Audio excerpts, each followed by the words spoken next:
bienvenue à une nouvelle vidéo. Aujourd'hui, nous parlons sur les verbes irréguliers. Qu'est-ce que c'est, verbe irrégulier en hébreu où tout semble toujours irrégulier? Pas exactement le cas. Je vais vous enseigner ce qui signifie irrégulier en hébreu et tout ce que je dis dans cette vidéo, vous trouverez aussi dans le livre que j'ai écrit sur le sujet des verbes irréguliers. L'information, comme toujours, dans la description de cette vidéo. Et nous allons aussi parler sur les gizrot, gizra, gizrot. Qu'est-ce que c'est et pourquoi il faut avoir une petite connaissance sur ce sujet pour naviguer dans la mer des verbes irréguliers. Dans cette vidéo, vous apprendrez ce que signifie irrégulier et les différents types de verbes. Que signifie irrégulier? Irrégulier, ça veut dire que nous ne suivons pas la règle générale. Un exemple. Si on compare l'infinitif de Paal, régulier et irrégulier, c'est un peu plus clair. L'infinitif régulier. Ici, nous avons une racine. Et maintenant, pour en former l'infinitif en Paal, la règle générale dit qu'il faut mettre une lamet devant la raïs et une vave entre la deuxième et la troisième lettre. Et voilà, l'isgor, fermé. Maintenant, nous avons cette racine aussi en Paal et peut-être nous pensons que nous pouvons faire exactement la même chose comme avant. Ça veut dire comme nous avons fait avec le verbe fermer, l'isgor. Nous avons mis lamet et vav et voilà l'infinitif. D'accord. Si nous faisons exactement la même chose, lamet et vav, dans ces positions, avec cette racine, kuf, nun, hey, nous arrivons à les kno. Et c'est pas correct.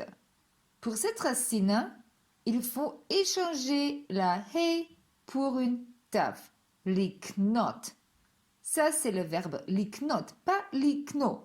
Liknot, et ça veut dire acheter, l'isgor, c'est fermer. Mais pourquoi? Alors, régulier, vous voyez ici, cette racine, sa mère, gimel resh, et lamet et vav, et ensemble, ça forme l'infinitif l'isgor. Irrégulier, c'est l'autre racine parce qu'elle termine en hey. Et pour cette racine, il faut échanger la hey pour une tav. Et voilà, vous avez appris maintenant qu'est-ce que signifie régulier et irrégulier. Régulier, c'est la règle générale, par exemple l'isgor. Et l'autre irrégulier, c'est quand la racine termine en hey, il faut échanger la hey pour une tav. Toutes les racines qui terminent en hey représentent un certain type de verbe. D'accord? Pour le moment, nous le laissons comme ça. Maintenant, la question, que sont les types de verbes? Alors, les types de verbes sont des sous-groupes d'un binyan. Et eux, ils ont leurs propres règles.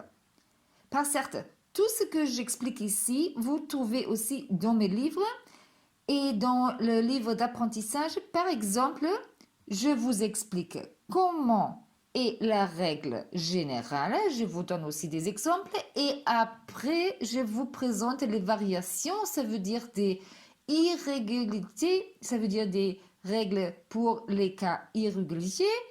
Ici, j'appelle ça variation de l'infinitif. Tout cela, vous trouverez dans le livre et où trouver le livre, c'est écrit dans la description de cette vidéo. Nous continuons. Les types de verbes. Alors, Ce type de verbe avec la hey à la fin s'appelle lamed hey. C'est le nom, d'accord? C'est le nom de ce type de verbe. Pourquoi? Où est ici le lamed? Je vais vous dire maintenant. Lamed hey, ça veut dire sur la troisième position de la racine, nous trouvons une hey. Ça, c'est la traduction.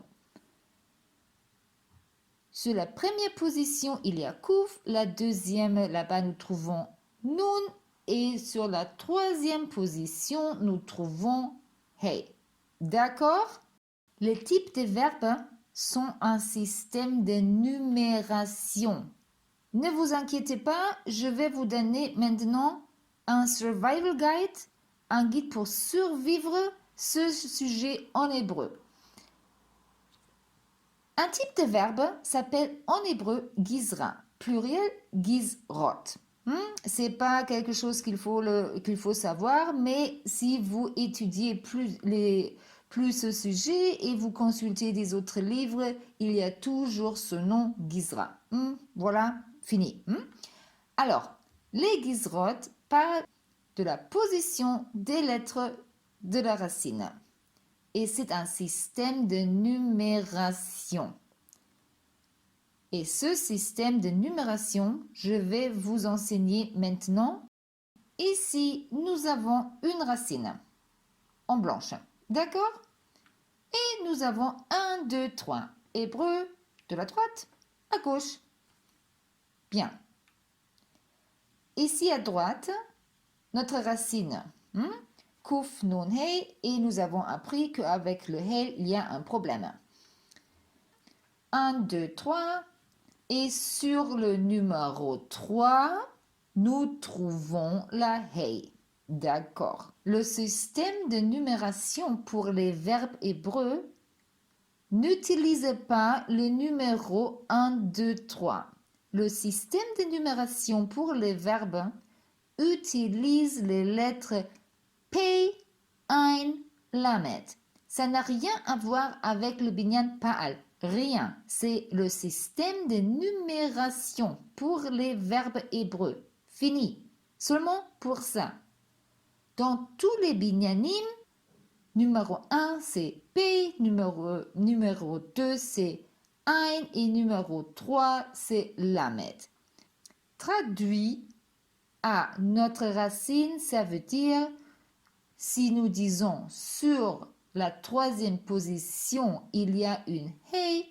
Maintenant, nous disons sur la troisième position, sur la position de Lamed, il y a une Hey. Et c'est pour cela que ce type de verbe s'appelle Lamed Hey. Et pas troisième Hey. Par exemple, c'est Lamed Hey. Parce que la troisième lettre de la racine, c'est une Hey. Voilà. Ici, écrit en hébreu, Lamed Hey. En hébreu, toujours les abréviations, on écrit avec les signes de citation. Lamed Hey. Voilà. Je vous donne maintenant des exemples pour pratiquer un peu. De nouveau, 1 c'est P, 2 c'est Ein, 3 c'est Lamed. Une racine et nous prenons cette racine-ci. Yud, Shin, Bet. Ce type de verbe s'appelle Pei Yud parce que où est le Pei? En première position, il y a une Yud et pour cela, c'est Pei Yud. Si vous demandez maintenant, écoute Ruth, mais pourquoi c'est Pei Yud et pas Ein Shin ou Lamed Bet? Pourquoi ça s'appelle Pei Yud? Je vous dis, avec Bet en troisième position et avec Shin en deuxième position, il n'y a aucun problème. Et ces deux lettres, dans cette position, ils n'ont aucun effet sur la conjugaison. ou sur la formation de l'infinitif. Mais le youth en première position, elle nous donne ses propres règles, exprimées comme ça. Par exemple, le verbe s'asseoir en parle, la chevette. La chevette, vous ne voyez plus la youth et en plus, vous avez ajouté une taf. Ça, c'est la règle de pay youth et c'est seulement parce que il y a une youth en première position de la racine. La Chine et la bête n'ont aucun effet, mais la youth sur la première position fait que le verbe s'écrit sans la youth et en plus il faut ajouter la taf. Ça, c'est la règle pour l'infinitif du type de verbe pay youth. Un autre verbe avec le même type de verbe, youth, resh, dalet, c'est la racine du verbe en parle qui s'appelle la redette. La redette, la même chose. Comme la chevette, il n'y a plus de youth et on a ajouté une taf. La redette, c'est le verbe en parle, c'est l'infinitif en parle de la racine youth, resh, dalet. Allons voir un autre type de verbe et des exemples. Finalement, la méthode, mais ici avec la racine bet, nun, hey. Et c'est la racine, par exemple, du verbe construire, livnot en parle. Vous voyez, c'est exactement la même chose que la racine que nous avons utilisée avant, ici une autre fois, kuf, nun, hey. Et le verbe, c'est liknot, acheter. Nous avons formé l'infinitif avant. Liknot, il n'y a plus de hey, il y a une taf. Ça, c'est la règle du type de verbe lamet hey. C'est clair?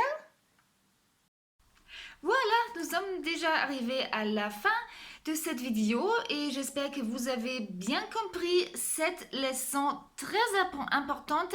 Ça, c'est la base fondamentale pour vraiment progresser en hébreu, savoir comment ça marche avec les verbes irréguliers. Et bon, j'espère vous voir dans la prochaine vidéo.